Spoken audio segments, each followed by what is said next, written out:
nag-stuck yung crane sa gitna ng rail.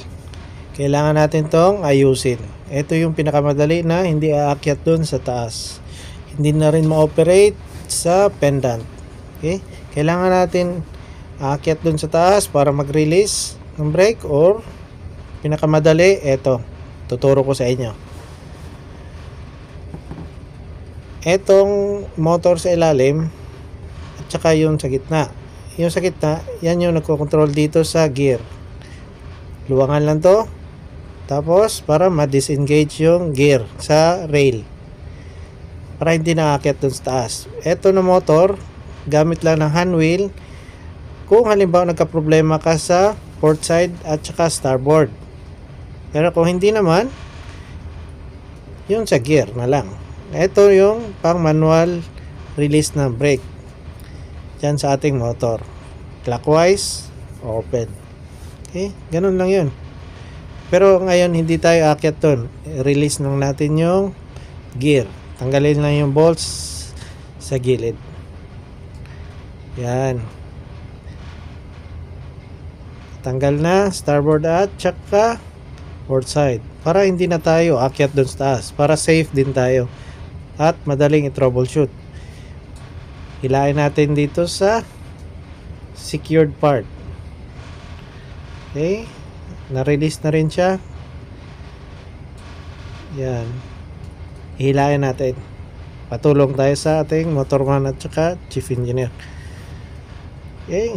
Yan. Sinecure natin. Secure na. And then, nakita natin yung kable.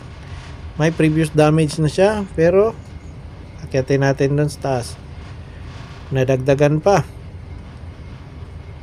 Okay. At least madali natin makita kasi nandito tayo sa safe side. Wala pang proper tagging. Mga tape lang pero natanggal. Tapos yung mga connectors niya, terminal lugs, iba-iba. Halos hindi magkasakto doon sa terminal. Nagka-trouble siguro sila dati pero ayusin na lang natin din. Tapos ibalik natin ang proper tagging. Yan o, daming blanco. Nahila din. So wala ring. Ang ibang kable, walang terminal lugs. Diretso lang. Yan o, almost 1.5. Sira. Yung sa remote wire. Tsaka ito sa pendant. Parang spaghetti na. Ito yung problema, nahila. Hindi napansin. Nasabit dun sa railings. Tapos ayusin lang natin. Cut natin almost half. 1.5. Taas pa naman to eh. Requestan na rin natin ng bagong wire. In the meantime, ayusin din natin tong sa loob. Daming mga connectors. Dapat straight, wala talagang putol. Yan, katulad ito. Wire to wire tayo. Kita nyo naman, mga terminal lugs, iba. Tapos hindi nakatag. Yung sa kabila.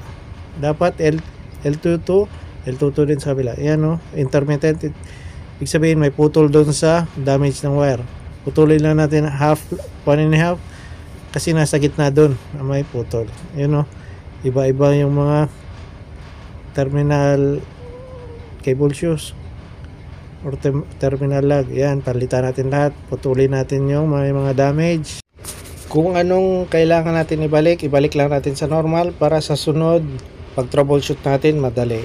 Yan, binalik natin yung normal tagging, lahat na naka-secured and proper tagging para next time pag troubleshoot madali na lang. Okay, kung anong nakita natin na pwedeng balik sa normal, balik natin. Okay, thank you very much.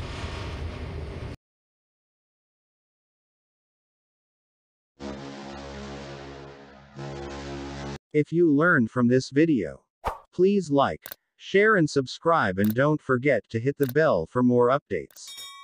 Also follow us on Facebook Barco TV. Thanks for watching.